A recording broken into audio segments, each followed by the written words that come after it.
Xbox's Gamescom is finally over, and we have a ton of information and announcements to go over, from the reveal of Halo Infinite's release date to a custom Xbox Series X and more Game Pass announcements. There's a lot here to talk about, so let's get into it.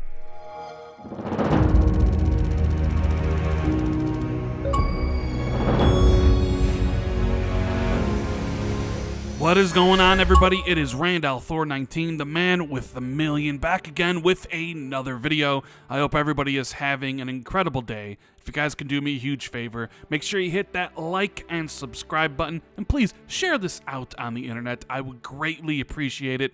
Thank you guys for all the continued support. I feel like it's been a while since I made one of these videos, and that is on me, of course. I've been dealing with some things personally, which has prevented me from making a lot of content, but that should be fixed.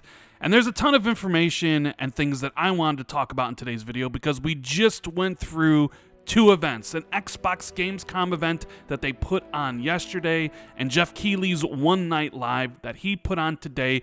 And there was Xbox information at both. And when you combine them all, it does make for a decent drop of news. But I know what people were hoping for. I know what people wanted. They needed to know, when is Halo Infinite going to release, especially after the announcement from 343 last week that set the Xbox community ablaze about how there was going to be no co-op and no Forge at the launch of Halo Infinite. Co-op would come about 3 months later during Season 2, and Forge would come about 6 months later for Season 3. There was a lot of back and forth between people about, hey, maybe 343 should delay the game so it launches in a full, complete state.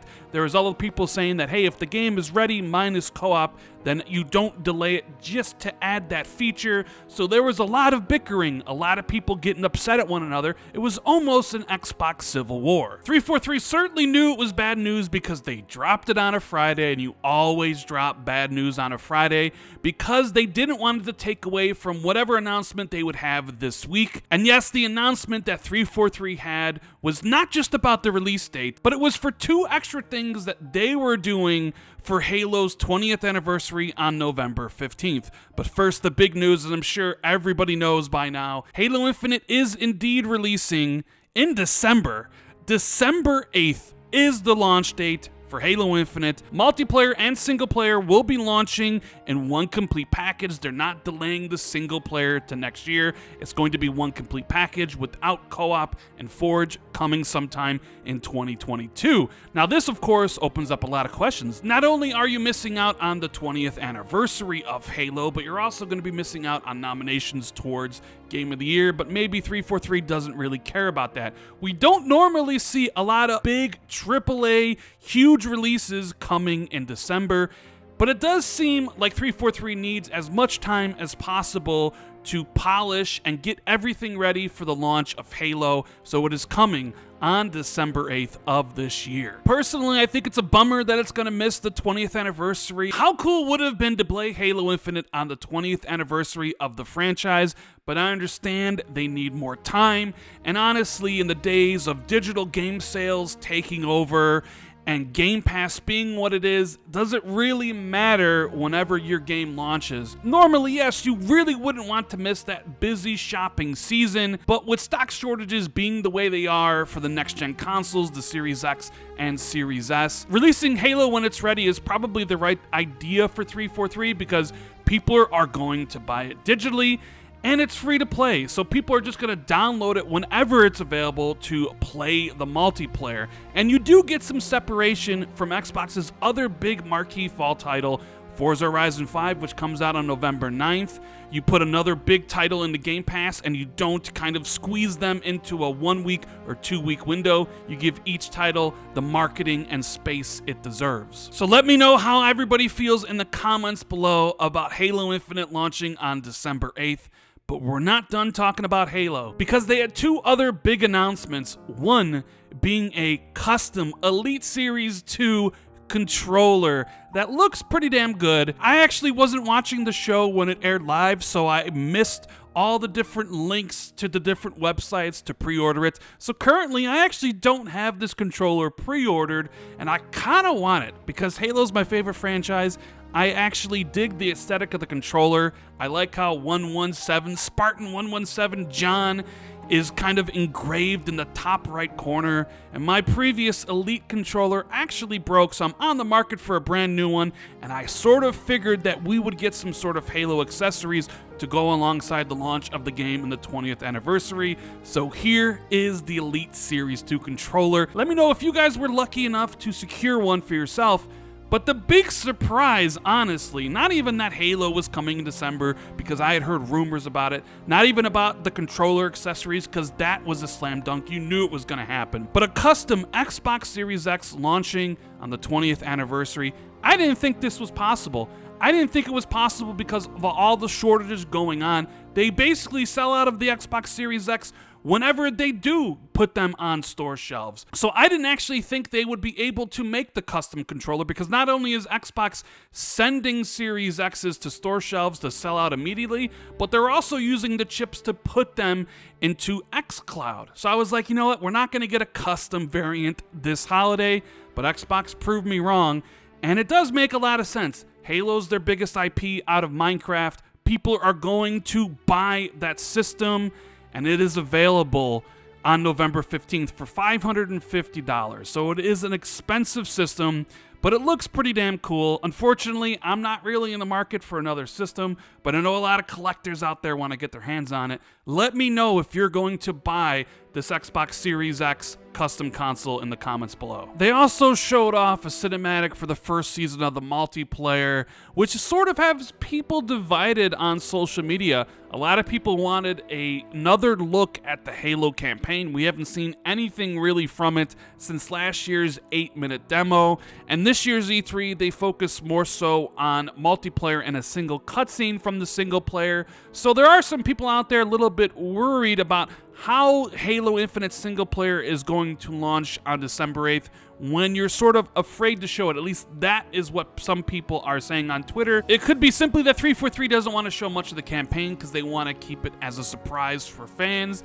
Maybe it just wasn't in the cards. It wasn't in the workflow. They're heads down trying to finish the game, and they just didn't have time to make a new trailer. I do think we'll get a campaign trailer closer to the launch of the title, but there is the other part here that we need to talk about. Xbox Gamescom itself, they did it the day before Keighley's show. There wasn't a lot of big announcements, and a lot of people are saying, you know what, why didn't you showcase Halo with all these announcements during your own show? Why did you give it to Keighley? I think the simple answer to that is that Keighley shows bring in a wider audience, has more eyes on it, that just aren't Xbox fans. You have PlayStation fans, you have Nintendo fans, you have fans from across the entire industry, and I think Xbox loves the viewership metrics that they get from Keighley, so they wanted to showcase Halo to everybody who just isn't an Xbox fan, and I think that is one of the reasons why they gave it to Keighley himself. So yesterday, during Xbox's Gamescom stream, big shout out to Paris Lilly and Kate Yeager for killing it like they always do during these sort of conferences. We got a lot of information regarding Forza Horizon 5. They showed off the first 8 minutes of the game, and it looks absolutely stunning. I can't wait to play Forza Horizon 5, and I wonder if there's a possibility it could finally be nominated for Game of the Year. But they showcased the Forza Horizon 5 Limited Edition Xbox Wireless Controller, and they actually showed off the cover cars for the game, the Mercedes-AMG 1, and the 2021 Ford Bronco Badlands. Can't wait to play Forza Horizon 5 on November 9th. Age of Empires was there talking about Age of Empires 4, but they really didn't show anything from the game. They just had a history lesson about trebuchets, so not really much there to talk about for Age of Empires 4, which is coming on October 28th. Cloud gaming is finally coming to Xbox Series X and S, as well as Xbox One consoles. I'll probably actually make another video about this, but hey, if you're on the Xbox One and you want to play Xbox Series X only games like Flight Simulator and eventually Starfield and other stuff, this is going to allow you to play next-gen games